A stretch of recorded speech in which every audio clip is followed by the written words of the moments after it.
Coming up, proposed budget cuts to NASA aren't just rumors. Congress will not agree with this whatsoever, right? This is what this presidency wants to do. Jared Isaacman gets his Senate confirmation hearing to be the next NASA administrator. This was a guy who was willing to put up his own money in order to save Hubble and go up there himself and do it. All that and more coming up on today's show. Good morning. How's everything up in the sky?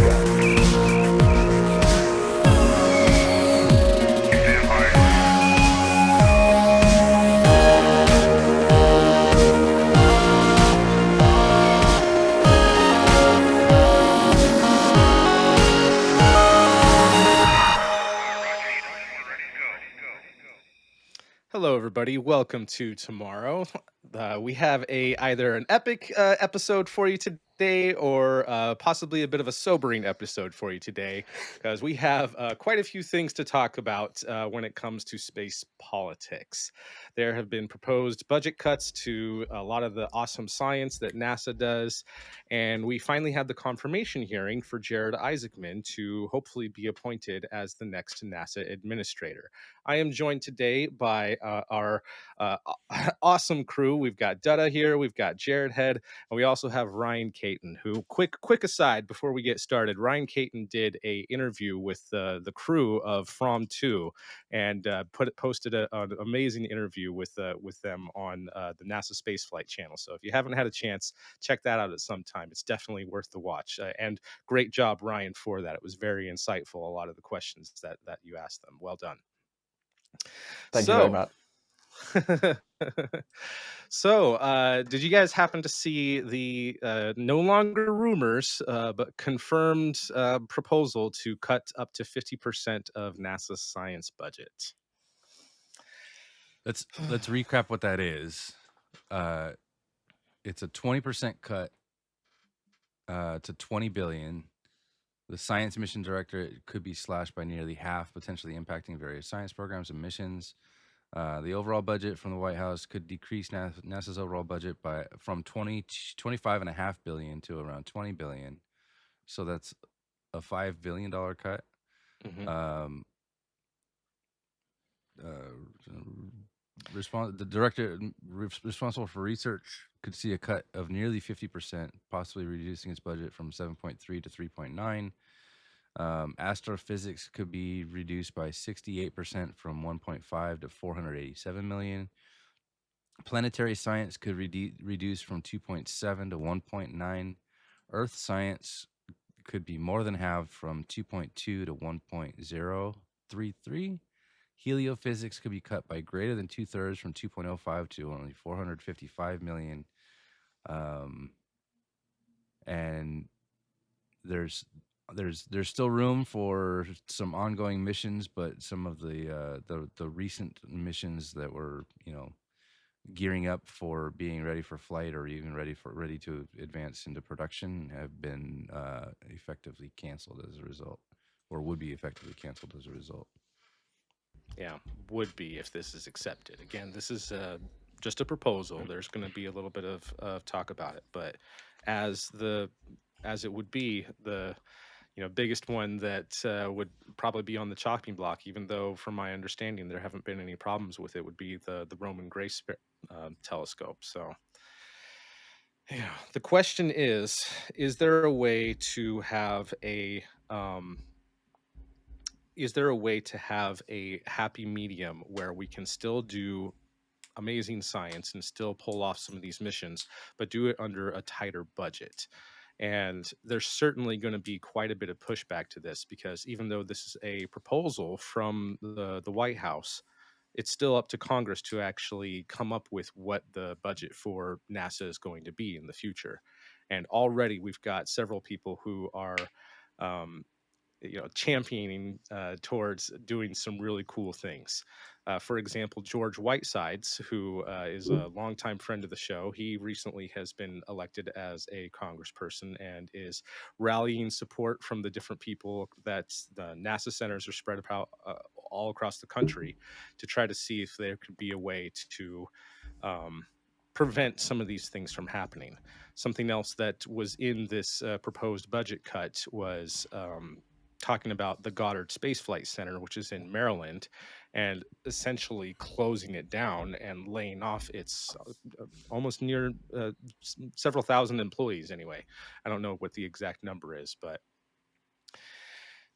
so what do we think about this?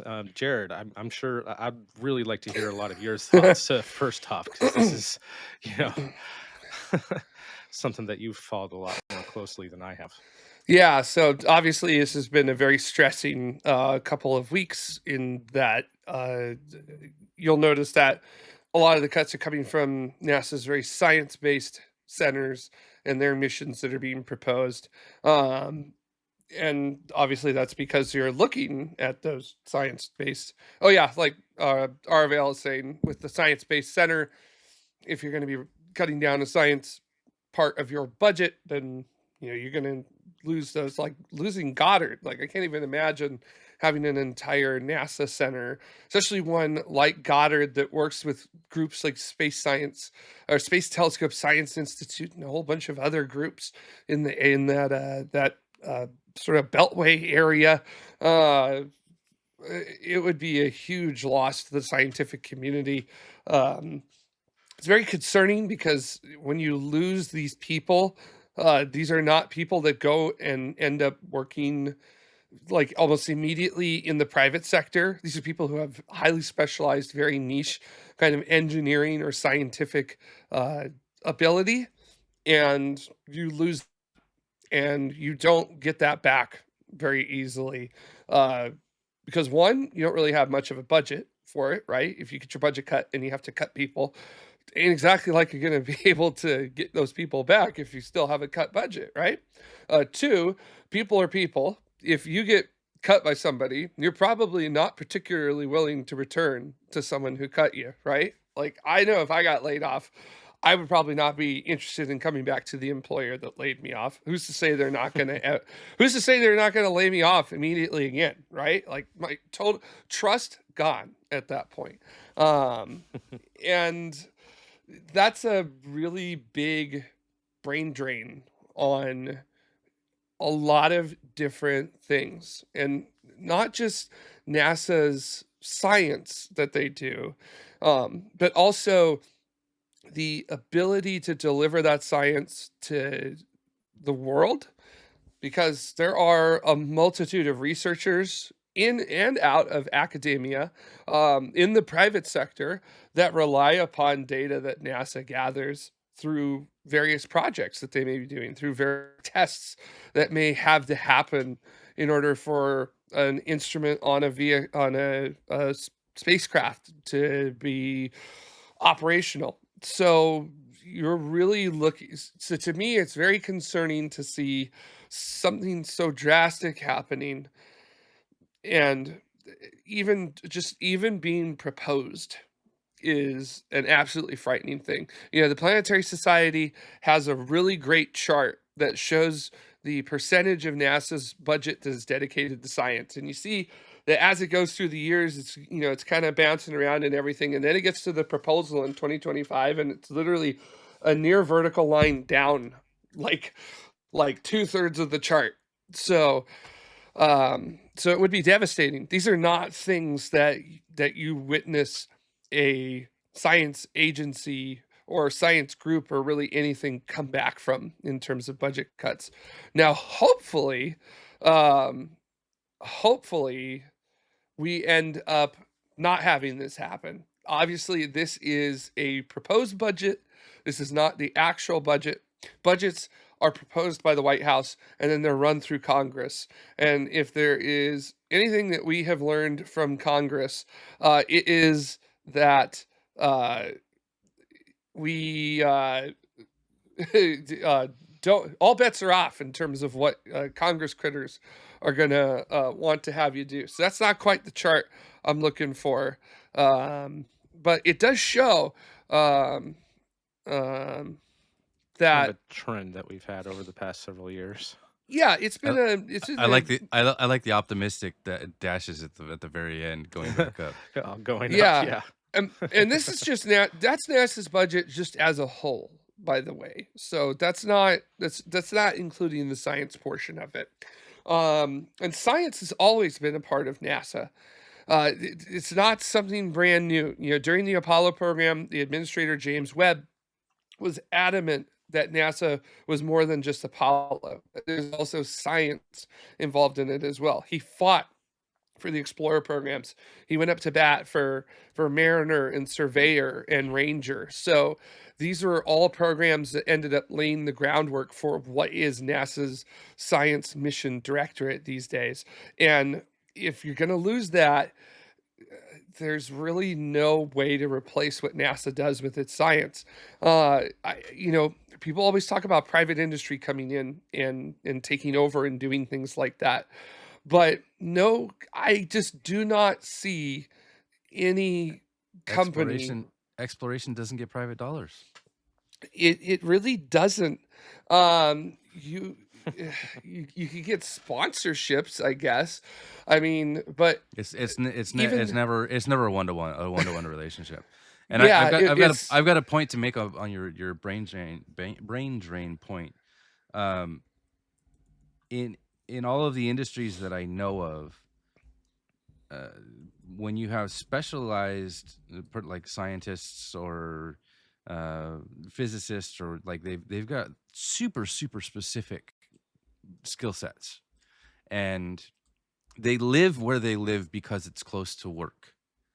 And if their work doesn't exist, it's not like there's another company. It's not like you work at McDonald's and there's another one down the street, or a Burger King across the road, and you can replace your professional career one for one from one company to another. Right? It's not like you work at Samsung and then you go work at Toshiba and they gain the benefits. That's all there is in that town to do what you do. It may be all there is in this country to do what you do. So what you're at the slightest hint of or not slightest hint at when you're facing the real potential of losing your income, and hopefully these people are smart enough to prepare for the future and well off enough that they don't have to panic about it and they're living check to check, but like they're going to go where the work is. They're going to move to where the work is. So if you're in a red state that happens to have some science facility in it, you're going to lose this high paying job to maybe a blue state somewhere where there's work to do, or maybe even to a different country, and the United States loses out entirely on the taxes that you pay and the support that you give to that local community. So you're shooting yourself in the foot. It doesn't make any sense at all. yeah. Yeah, no, I agree. Any group, I feel that looks at exploration and decides to roll itself from that is incredibly short-sighted and is just not taking their duties seriously in terms of what should be occurring. Every time you've had a society that is exploring and going out and about and then rolls back on itself and says, okay, no, we're going to stay here, we're going to isolate ourselves, we're going to become isolationists from the outside, and we are done going out and about, we are just simply going to stay here. It does not end well for that group of folks. So it is extremely important, not just necessarily from a scientific standpoint, but also just from a general standpoint of having a healthy group of folks working together towards a common goal. That is incredibly important. These are people from all over the United States working together, and also all over the world working together as well. So it's not just about the science, and it's not just about the instruments that are on board or other things, but it's also about the people. And it doesn't end up just coming from people in the United States. It's people from all over the world. And to lose that the only real way I could, and this is probably the wrong way to describe it, but to lose that soft power to exercise that in the world would be a real shame, because it is a soft power that actually does have a positive benefit. So man, it's just it's very short-sighted. It's very much not looking at what the point is or what the goal is, and i- it's there's very few ways that I can see, if any, really, that if something like this were to move forward and actually become law, um, that we would be able to actually work with it. And I mean, there's some absolutely outrageous things in this proposed budget too, like canceling the Nancy Grace Roman telescope. That is on budget to launch next year, and it's on time to launch next year as well. On budget, on time. How many times do you hear that in aerospace? And Never. then, That's but that is specifically targeted for canceling. Why? Like, what is your point for it? And by the way, I want to point this out too. The Nancy Grace Roman telescope has constantly been pointed at, uh, at least during the first Trump executive branch, for them to cancel that specifically. Every single year it was proposed that was supposed to be canceled, but it wasn't, because Congress came in and worked the budget however they wanted it to, and other things like that. So I don't know. If it's a matter of like efficiency and trying to save money, I have no idea what taking a basically fully completed space telescope and canceling it while it's still on the ground does for you in terms of efficiency or getting rid of waste. Unless we're like turning the telescope up and then pointing it at the sky and then like turning it into a trash can or something, then maybe it helps waste in terms of like refuse. But two two things. The word efficiency does not mean you don't pay for anything. It means you get a lot done with what you pay for. usually. Let's be very clear about that. Efficiency is that it works well with little funding, right? I think we can get there. I'll get back to that in a second. Nick has a point, but this is all funded with debt, which the world is unwilling to lend. And I don't disagree with the funding on debt, but the last time that NASA was slashed and they had a government shutdown or whatever, there was a bunch of research done by people and one of the results of that research was that for every dollar that is put into NASA and their centers and their science and their results give back $11 into the country's into society. $11 for every one. If you went up to any investor and said, "Give me $1, I will give you 11," they would whip out as much money as they possibly could. Right? I understand it's funded by debt, but what you get back easily pays for it. So that it's not an excuse to not do it, and efficiency, for the sake of efficiency, just cutting all spending. That is not what you do. If you want efficiency, you get a Prius where you can put in 5 gallons and go for 100 miles, as opposed to Yep. a 73 Hemi where you put in 5 gallons and go 5 feet. Yeah. That's efficiency. It doesn't mean you don't make the trip.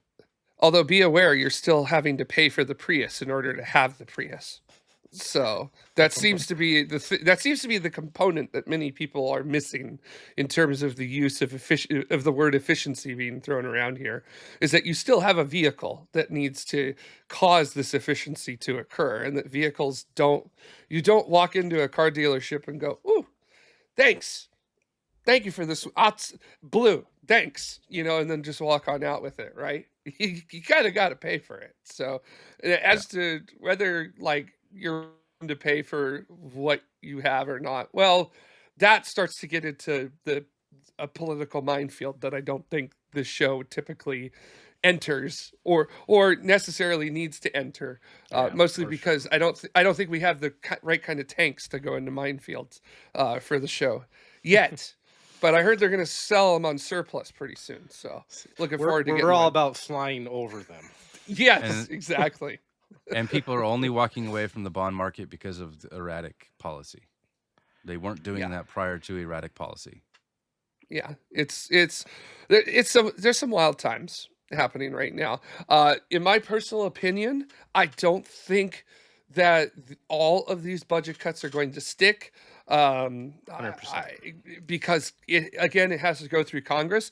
There are methods by which the executive branch can essentially, no better word for it, ramrod these cuts through if they wanted to. But that would require an incredible amount of rolling over onto their back by Congress, um, in order for that to happen. But also at the same time, if I've learned anything, once again over the past 3 months, as we did for an entire term before, you never know. It's the old Burger King kids meal slogan. Hey, it could happen. So we'll have to see. Emil asks, "Isn't the Roman telescope to be launched on a Falcon Heavy with Elon in there? Could that be a saving grace?" Well, it sure wasn't in the case of the proposal. So, And also, Elon publicly tweeted something along the lines of, "It's a shame I have a conflict with SpaceX. If not, I would disagree with these science cuts," or something along those lines. It's like, okay, well, if that's the stance you want to publicly take, you can take that, Elon. But yeah, I don't know. I don't know. I just Now, have a few thoughts on this, if I may, because yeah. I personally, I think it's really important we reiterate this is not an official proposal which has been sent to Congress or anything, right? This has nowhere been near approved. This is a draft budget which has been circulating within the White House, which has leaked, right? That's what this is at the moment. So this is nowhere near official. I agree with Jared that, this has got to get through Congress, and Congress will not agree with this whatsoever, right? This is what this presidency wants to do. Let's also remember that this administration was elected on a mandate of being efficient, cutting costs across the board, right? Because spending's out of control or whatever, right? So that's what this administration was elected to do. So I don't think we should be surprised that, they're trying to do this. NASA isn't special, right? They're trying to do this with every single government department across the board. And also, this presidential administration does outlandish stuff, right? They want to buy Greenland. They want to buy the Gaza Strip. They, want to throw tariffs on the rest of the world, right? They don't want to buy the Gaza Strip. This is what they do. This is what this administration wants to do, right? This shouldn't be surprising, in that sense, right? That they will say outlandish stuff and then backpedal 5 minutes later. That's what they've been doing ever since they got into office. Why is this any different? I think that it brings up an opportunity for people to kind of put their best foot forward and propose things to make their particular department more efficient. I'd actually like to go around the room and see if anyone can come up with just a quick idea of something that you think they could do more efficient. I don't want to steal this. Somebody else mentioned this in our Discord chat yesterday, but someone brought up the point that there are so many social media accounts for all of the different NASA centers and different programs and stuff like that. I think that those could be, rolled into something a bit more streamlined. Not necessarily just one NASA account, but try to you know, put that in such a way that it's not buried under stuff. Like, unless you already are aware of something and are actively seeking it out, chances are you're not going to find the random account that's still posting about that particular mission that you are interested in. So I'd push back on that a little bit. I can see a world in which you have one NASA account that collects and disseminates all of the information from all of the different centers, from all the different social media accounts, in order to be able to keep publicizing that. So you have one place where you can go in order to be able to find it all. However, I don't care, me personally, about a specific mission or some niche thing that's going on, but certainly there are things within NASA, under the umbrella of NASA, that somebody's got a specific care about, and if that's all they want to see in their feed, so be it. I don't see a reason why not to support that. At the same time, I can follow all 30, or I can follow just the one that I'm interested in, and that fidelity gives me the ability to be interested as much as I want and not have to deal with all the spam from everything all at once. Do I want to follow one NASA account or 5 NASA accounts that cover everything? No, like keep the 30. What cost and overhead is that? You add one that could be powered by AI or a bot or whatever, and then everything is distributed through that, and then you get to be able to filter for what you're after, and then at the same time you have one place where you can find it all. That doesn't I don't see that that's a big waste of spending in any respect. And I'm not trying to say that it's necessarily a waste. I'm just saying that maybe things could be streamlined a bit. Just a suggestion. Is there any sort of suggestions or ideas that you have of ways that NASA could be more efficient in any of its programs, whether it comes to science or human spaceflight or whatever, so that we can still do cool stuff, but be in a happy area when it comes to the budget, so that it's not actively being sought to have that budget being taken away. I think this is kind of morphing this segment into the next one, which we'll get onto later with Jared Isaacman's confirmation hearing. But in his confirmation hearing, he brought up a good point, which is right now, SLS and Orion is the fastest way to get American astronauts back to the moon because they want to beat China and the Chinese Communist Party and all of that, what Ted Cruz was on about. But beyond Artemis 3, SLS Block 1B, ML2, it doesn't make any sense. It costs a whole lot of money. At this point, Artemis 4, we're talking 2028, 2029. So we're talking 4 or 5 years away, right? What's the point of spending all this money on SLS Block 1B and ML2 and all of this equipment when at that point, Starship's going to be pretty far down development. We're going to have perhaps a Blue Origin crewed vehicle in development as well at that point. We're going to have commercial options which are going to be cheaper than SLS per launch, right? It's going to be cheaper if NASA contracted one of those vehicles than built an SLS to do what is essentially delivering Orion to lunar orbit, right? So once we get to Artemis 4 and beyond, I don't think SLS is really going to be required from a technological standpoint. We'll have commercial cheaper options which can fill in that role. What's the point of keeping funding SLS? You've saved yourself a few billion every year. Yeah.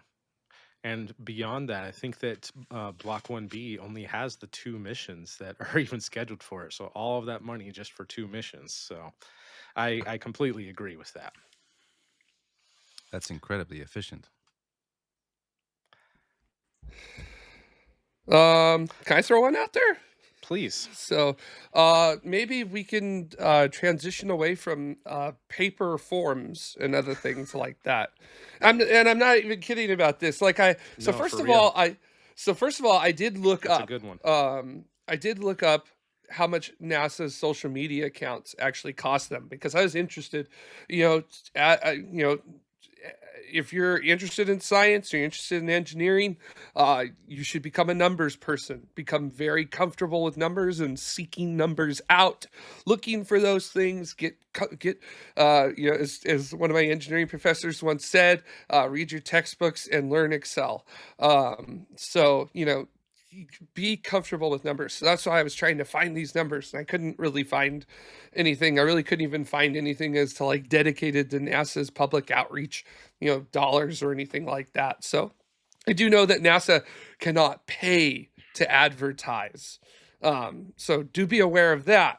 So NASA's social media reach is not done so through paid advertisement. It is organic, which is unbelievable to think about, considering that quite a few of the most popular social media accounts on a multitude of the biggest social media platforms are NASA or NASA related. I looked up how much does paperwork cost the United States government. And for fiscal year 2021, it was $39 billion was how much just paperwork alone cost the United States government. So how much do I know in terms of that being NASA? I don't know, but is there enough? Yeah, no more TBS reports. But is there enough that maybe NASA might be able to build an extra instrument or 2 out of that, maybe $1 million, maybe somewhere into the 7 figures, very low 7 figures or 8 figures region, but maybe question mark. So I don't know. So but I know it's there, and it's something that could, I don't want to necessarily say be gotten rid of, but because obviously there are some things that it's just better to have in writing than it is in bits. But that's just something I thought up of. If we're coming up with ideas here, let's try and figure out. Let's look at paperwork. Like, is certain paperwork necessary? But then, of course, it comes down to, oh, we've got to take a look at what paperwork is and isn't needed, and then that's going to cost money as well to figure that out. So Well, I this think is why I am never running for office. It's because I just don't know what to do. there would be some cost to that up front, but to that end, uh, proposals need to be streamlined. Uh, things that every company has, administration, HR, like all of that could be streamlined. Does each NASA center need their own different way of figuring out paychecks and all of that? Like all of that could be automated. There's a lot of ways that you can gain efficiencies from the technology. Heaven forbid a technology and enterprise use technology to make everything efficient. Um, What? the administration, like there's a lot of managers in NASA. Maybe that could be streamlined a little bit. I'm not saying there aren't people that are surplus. I mean, there's a lot of good people doing a lot of good work at NASA, but maybe there's a number of positions that could be moved elsewhere, or a number of people that could be moved elsewhere to be able to be more efficient and streamline the organization of the organization, the org chart, if you will. Um, there's a lot of ways that you can uh, cut what you spend, but the problem is you need to do that carefully. And if you do that carefully, you get good results. If you just go in and start slashing, everything starts bleeding, and then you're not going to get a good and desirable result. Like you still can do all of the things with a lot less money. The difference was what, $5 billion. All right, cool. Let's figure out how that needs to go.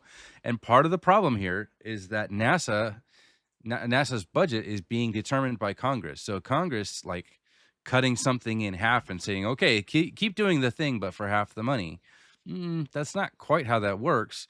If you were able to give NASA the power to figure out how to execute a directive, then you would be able to have something. So what I'm saying here is, instead of Congress saying, okay, you get, this is for heliophysics, and this is for astrophysics, and this is for scientific research, and this is for exploration. Don't do it by what brand of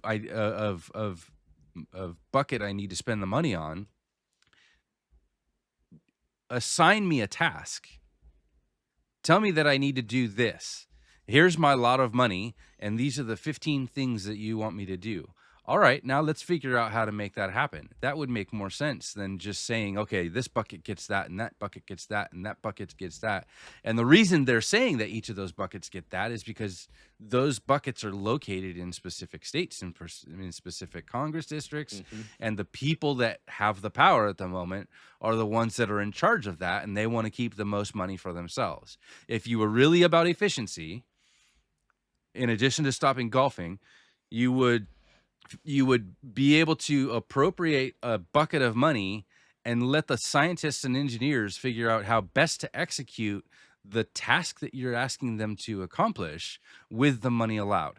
And I guarantee you'd get better results than just saying, "Oh yeah, well you're in California, you don't need the Goddard Space Center. That's where all the blue people are. We don't want to spend money there." You do it by the task, not by the bucket that you're spending the money in. It's always been a weird, that's kind of always been the game that you have to play with NASA, is if you really want a massive program and something big to be supported, you have to get all of the NASA centers, all of the states that are involved to get on board with it. And it's kind of been this thing that it's always been political, but it was a nonpartisan political issue. It was more about personal politics of getting this particular senator from this state and getting this particular from this state on board with whatever plan that you had in order to get the thing funded at all. Because for a lot of this type of science stuff, there isn't this. It's all a lot of soft power, isn't a whole lot of economic stuff that is seen right off the bat as this is going to be a benefit to us, but should still be done. And that sort of political maneuvering has gotten us to where we are today with having the type of programs that we have, the partnership between NASA and the NOAA to have all of the weather data and climate data that they have shared with everyone. Just as one example. And that's one of those things when it comes to the stuff that they want to cut and cancel. You have to figure out a way to do that and make everyone happy who's an involved party, that it can either make or break your program if they decide to vote against it, and then it doesn't happen at all. So certainly interesting times we're living in. Congress should be directing goals, not designing rockets. hmm Ryan, if you will, you said something before we went live that I think is hilarious about NASA's budget compared to everybody else's budget. Do you remember what you said? Yeah, well, I'll just say that roughly NASA's budget is roughly equal to ESA, JAXA, ISRO, Roscosmos, China, all of those combined is approximately what NASA gets per year, right? Now, you can argue that NASA does more, and I think that would be a fair argument, but China is very, very, very promising in their near-term future goals, right? So if China and the rest of the world can do what the rest of the world does for the same amount of money that NASA gets, what's the holdup? What are we waiting for? Just do it. I think that goes back to how the spending is structured. China is after a target, not a spending edict. Yeah, when you dive into their 5-year plans, it's very clear, tons and tons and tons of milestones. These are the and things that goals we want to along get the way. done. Here's the money that you get to do it. That's it. China doesn't tell you that you have to build it in one province or another, and you have to launch it on killing these houses, and they just do the thing. And that, where is it? There we go. There we go. Tell me what you need done. Give me the money. Let's go and do it. I think we can all agree then that better planning is definitely what's needed. We've been All talking right, about this so for. Go ahead, Jared. Skunkworks to NASA. So sorry, Lockheed. I need that. Thank you. Yeah, we need the Skunk Works money. So, on Wednesday of this past week, we finally got the confirmation hearing for Jared Isaacman, who has hilariously kept getting called Isaacson by some of the senators. If only they had like a name plaque in front of them with their name Yeah. that they could read. I think that's Only something 10 they should feet think away. about. Yeah. And maybe they need to get their eyes checked. As I Must do noticed that. as I've been getting older, my eyes have been getting a little weaker. So maybe they need it in their older states, as they tend to be. It seems so. But they have got to pay for it themselves, not by taxpayer funds. That's right. No cost plus glasses for them. I don't need this made out of unobtainium. Anyway, I thought that there was some really interesting questions. There were a couple kind of basic ones just to kind of get the general feel for where Jared is. Certainly a lot of support for Jared going into this. I especially liked that a large group of astronauts signed an endorsement letter for him as well. And quite a few interesting things came up with his meeting, talking about science and some of the interesting things that he believes that only NASA can do and only NASA should do. But also when it comes to human spaceflight, a lot of questions about what he thinks the future should be and whether or not we should continue going to the moon, or if we should pivot to Mars or do both. And he seemed to have the opinion that we could do both, that we could still go to the moon, that he would still support Orion and SLS for now, to as he said, that you mentioned earlier, Ryan, that is the fastest way to complete those missions right now.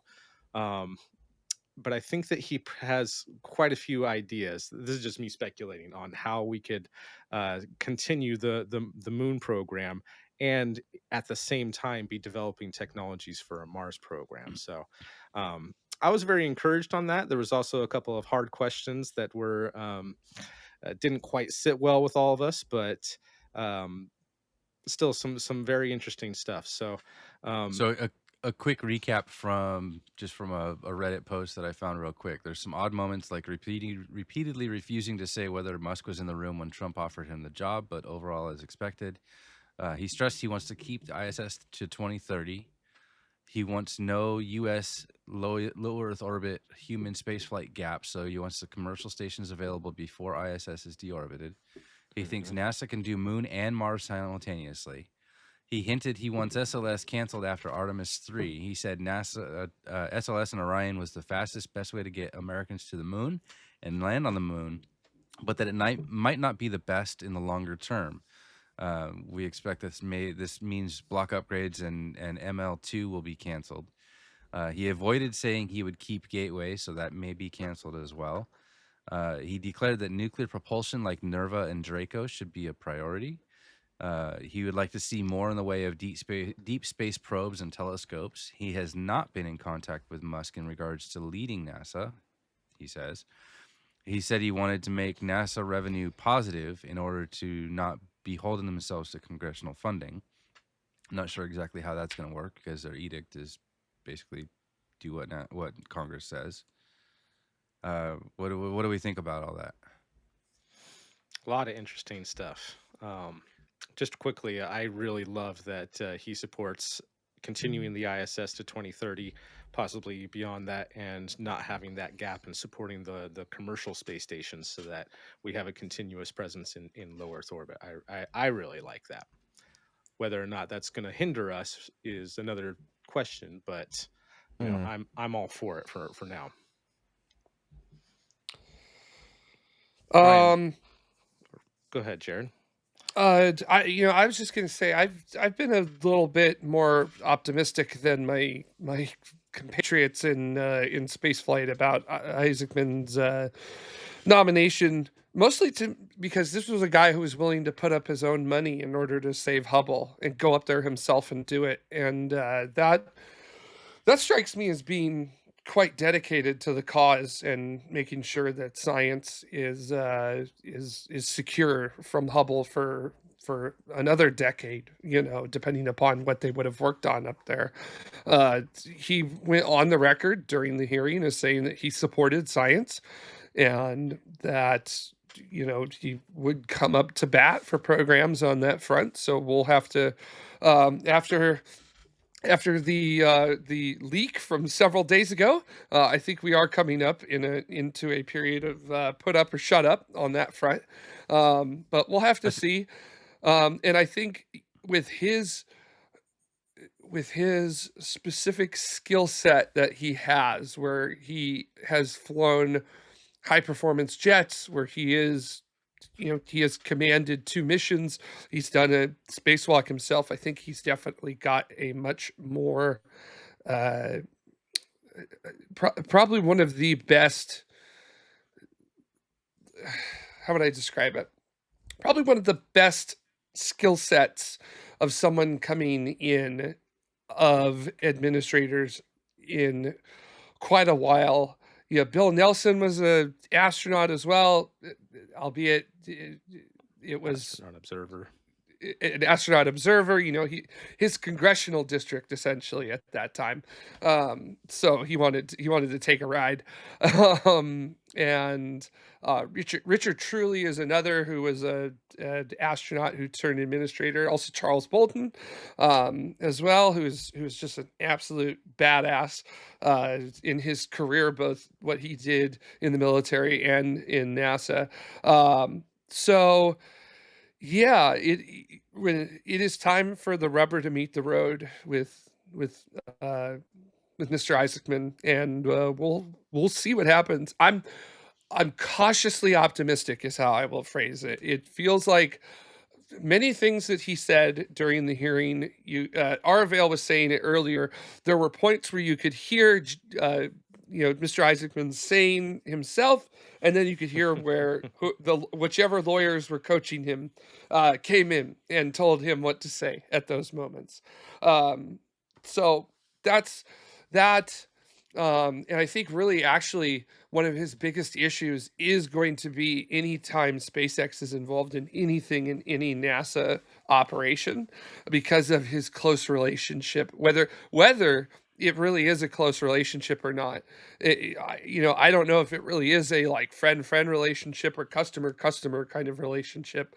With If I find with something quickly, I have a Oh yeah, letter go for it. sent from Jared Isaacman to the designated agency ethics official at NASA. And let me just quickly scroll and find the specific part about his specific relationship with SpaceX in the sense of, buying Polaris missions, right? So this is Uh-huh. something you might be interested in. So While this you're is this you have it? I have it. Okay. Okay. So this is from Jared Isaacman. Quote, I am the managing member of Rook X LLC, which has contracts with Space Exploration Technologies Corporation, SpaceX for spaceflight services.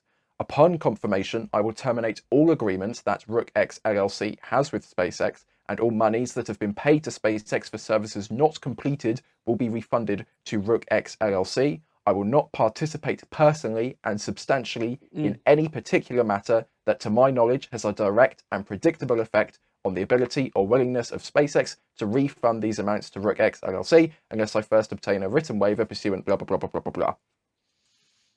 Very good. All right, well That that answers that.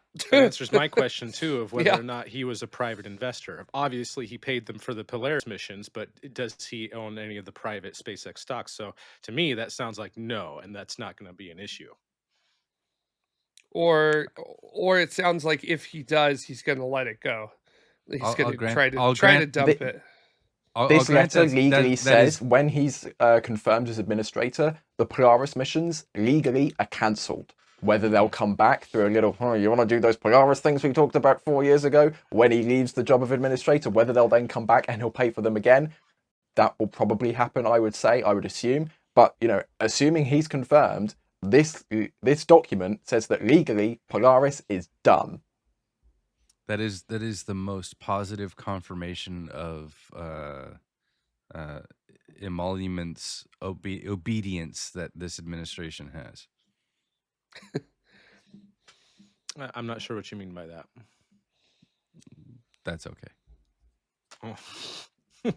Forgive me, everyone. I'm just a dummy. Yeah, come on, Dada. No left hanging here. Oh man. I thought it was really interesting, though, how they brought up that the nuclear propulsion, and I certainly would support those sort of things. It would certainly give something interesting for Marshall Space Flight Center to do, since they're the engine experts. Whether or not we'll ever see one or not is another story, and there might be a whole lot of legal hurdles because there was a lot of stuff preventing those from flying in the first place when, like, Nerva and Draco were developed back in the 60s with the whole thing of we don't Well, want nukes in space, but we've gotten around that by having RTGs. So yeah. Well, even RTGs still get very heavily protested.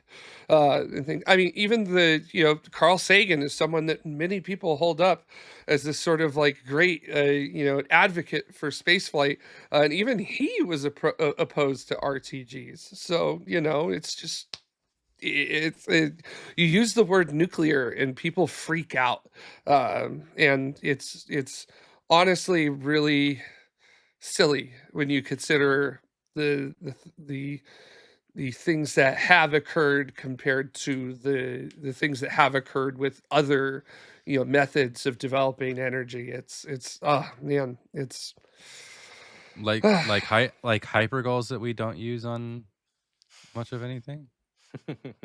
Like why would yeah, that be? hypergoals are It's not tasty. It's not like radiation kills anything. No, it doesn't. But Very clearly. I think they need to find a new test site out in the middle of the Nevada desert or something to be able to test nuclear propulsion. I don't know that Marshall Space Flight is secluded enough from society. It's also upwind of a bunch of shit that we probably don't want to be nuking. I'm going to be honest. I think they'll probably do it in space. So, and I also don't imagine that they're going to do it in low Earth orbit. I imagine that they will minimum cislunar space. So, would a nuclear cloud around the Earth make up for the lack of ozone? You know, I'm sure somebody has looked at that before. So, you joke about that, Dada, but I'm sure in the 50s somebody study about that. There's got to be a white paper somewhere. I mean, we did nuke the atmosphere in the late 50s, and or was that early 60s? Don't tell anybody. Don't bring that part of history back up. It's been 50 years. It's declassified now. But yeah, we're still okay for the most part, maybe. Oh man. In any case, though. Oh, go ahead, Ryan. I have just found 3 more paragraphs, if you would like, which I've found of interest, which I can read through very quickly, to do with Rook X LLC, which is the company that pays for the Polaris missions. So the first paragraph of these is, quote, additionally, Rook X LLC retains trademarks on the terms Polaris Dawn, Polaris Program, and Polaris Jet. I, as the managing member of this entity, agree that I will not permit the licensure or other use of these trademarks during my appointment to the position of administrator. I also agree that any and all websites that have been created to sell and or distribute any merchandise that utilize or advertise these trademarks will be removed from any public or private domains. So TLDR, if you want your Polaris Dawn merch, get it now. The second paragraph is Rook X LLC will otherwise remain inactive except to comply with court orders, blah, blah, blah, blah, blah. And upon the termination of all the funds and agreements with SpaceX, I will continue to have a financial interest in Rook X LLC, but I will not receive any fees for the services that I provide to this entity during my appointment to the position of administrator. Okay. Interesting. Okay. Really solid. Get your Polaris merch now. I mean, the website's going down, so just saying if you want it. Poor John Krause. Oh man. Yeah, you better corner that market, that eBay market, before you lose your chance to do so. I'll take 10. I'll take 10 of everything you got. Time to hoard again. $1, Bob. Oh man.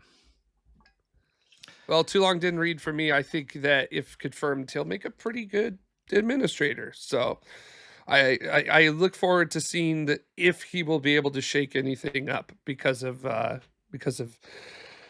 I just feel like sometimes the executive branch will make it very difficult for you to shake anything up. So we'll have to see. Is he the youngest administrator NASA's ever had? Or would he be? If Good question. confirmed, he might be. How old was Bridenstine when back in 2016? Because other than that, I can't think of any like younger. Everyone else just seems to be, retired astronauts or retired politicians. Right. Yeah. Okay, Isaacman would be the youngest NASA administrator in history, by the way, if confirmed. So remember, the confirmation still has to happen, and I don't even know if what procedures to move that forward have began or not. But the last I heard is at the end of the hearing, where essentially there is the confirmation hearing happened, but after the hearing, there's still several working days of a period where members that weren't able to attend the committee are able to submit their questions on the written record. And then Jared Isaacman has a few days beyond that to respond to those questions on the written record. So I think we still have probably like a working week to go. So it's probably going to be sometime next week before the hearing and all of the questions so that are like officially asked and answered. Beyond that, it will then go to some sort of vote, and then once Congress is happy with him, he'll then get sworn in and on the Bible, all of that. And But if yeah. provided he is sworn in, is he then responsible for any input into NASA's 2026 budget, or is that all decided by Congress? That would be interesting to see his response. Like Arabelle says, I was a little worried about how accepting he was of potential budget cuts, but I'd love to see what NASA could do with their current budget, but allocated wisely, or with their $5 billion less allocated in a way that supports the goals of the administrator. And if you can make that magic happen and get those gears to mesh, maybe we can get somewhere. The NASA administrators do put in their own, not necessarily requests, but recommendations for what they would like to see for budgets for every fiscal year.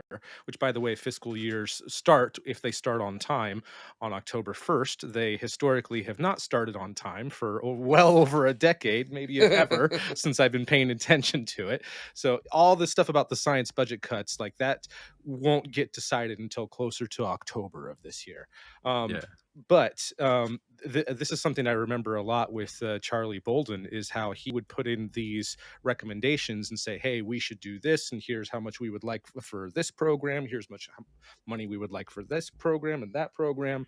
And how frustrated they were that a lot of their recommendations were basically ignored, and that they were by law, like the language of it was so extreme that by law you have to build SLS and do it the way that we tell you to. And it was a really big source of frustration for him.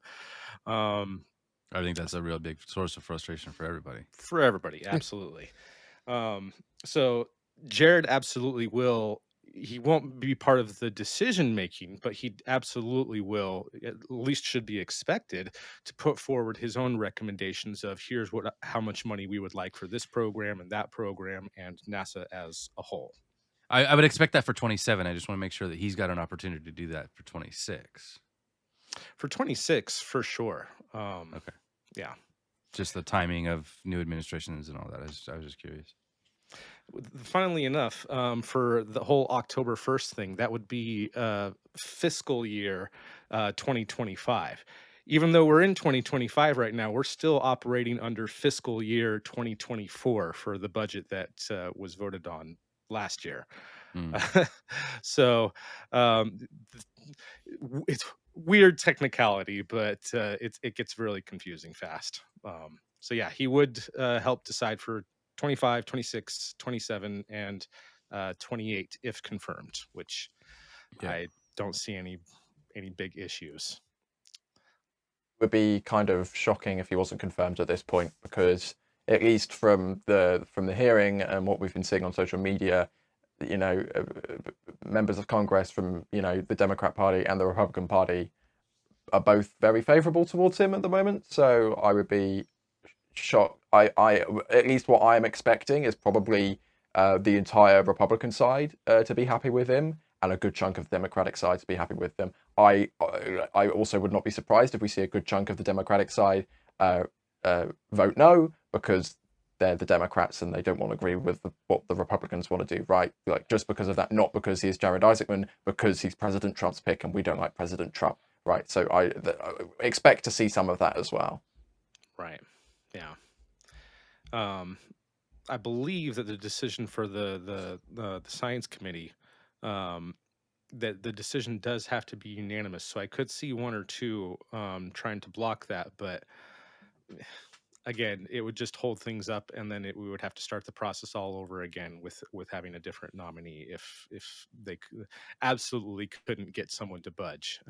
Which, as of right now, I only have a suspicion, but I don't think that any of them are going to go that far. But yeah. Do we have a pick for deputy? We haven't. I haven't heard anything about that. And now I'm trying to remember, is that also something that is a nomination, or is that something that the administrator gets to pick? I've forgotten how that I would works. assume they would come from within the agency. So it depends, like, that's an interesting question, because it depends. Like, Jared is going into this as a noob essentially, right? He hasn't been at the helm of a government agency before, right? And he hasn't been within NASA before. Will he go for someone young and kind of, you know, get their elbows out like him, or will he go for someone more experienced who's been in the system for a long time, like Bill Nelson's pick was Pam Melroy? So, or I don't know if Bill Nelson picked Pam Melroy, but Pam Melroy was the deputy under Bill Nelson. I just looked it up. The president appoints and Senate is with advice and consent. Yep, just looked it up. So apparently that. So yeah, we're gonna have to. We would have to go through that all over again for a deputy administrator. And yeah, I haven't heard anything about a potential nominee for that. I wonder if there'll be an acting deputy. Because you know, Janet Petro is obviously is now currently the acting NASA administrator whilst this confirmation process goes through. She was previously head of the Kennedy Space Center, pretty much. I wonder if she'll then become acting deputy administrator, and everyone else will get bumped down one position, bumped down one acting position. I don't know. Well, I'll be honest. I haven't looked at how this works before for all of the other, you know, kind of governmental positions that have to be filled within NASA. So it'll be curious to see actually what ends up happening. Even Janet Petro was a really weird departure from how that's normally supposed to work. And even she was just like, wait, I've been chosen as acting. That's not supposed to be me. It's supposed to be this guy. What do you mean? It's like at the award show where they pan the camera towards someone. Me? Wait, me? Me? Okay. Okay. Me? Okay. All right. I'll fill in. I actually read a cute anecdote how she said that she was like at home helping a neighbor doing some chores or something when she saw her phone and her phone was blowing up with tons of messages, and took her by just as much surprises as everybody else. Oh man. I think that we are going to go ahead and end this for now and move over to the members show, where we're going to share a couple more stories. But quick thank you to everyone who has joined us and everyone who has been contributing to the show through the member support program. We had a couple, actually, I don't believe that this has been updated from the last week. This is the third salute to general success. Third salute to general success. Thank you to everyone who has either renewed your membership or has signed up for the first time. And also a quick thank you to Sakura's Light, who gifted 5 memberships earlier in the show. Thank you very much for that. We wouldn't be able to continue doing this without your guys' support. And again, can't thank you enough for all the support that you guys give us, and keep us coming back week after week to bring you so many cool stuff. Up next, if you are a member, we will have a couple more stories and things going on in the member show. And I double checked my pre-flight checklist this time, so you should, if you're a member, you should get the notification for that very soon. So thank you everyone for joining us today and discussing these topics. Hopefully it wasn't too depressing for you. But it's exciting. Let's be optimistic. That's right. Yeah. We'll get there. Things are going forward. We're gonna be a-okay. Everything's fine. We're fine here. How are you? There's light at the end of the tunnel for all of this. How are you? I love that reference. Well done. All right. Thanks again, everybody.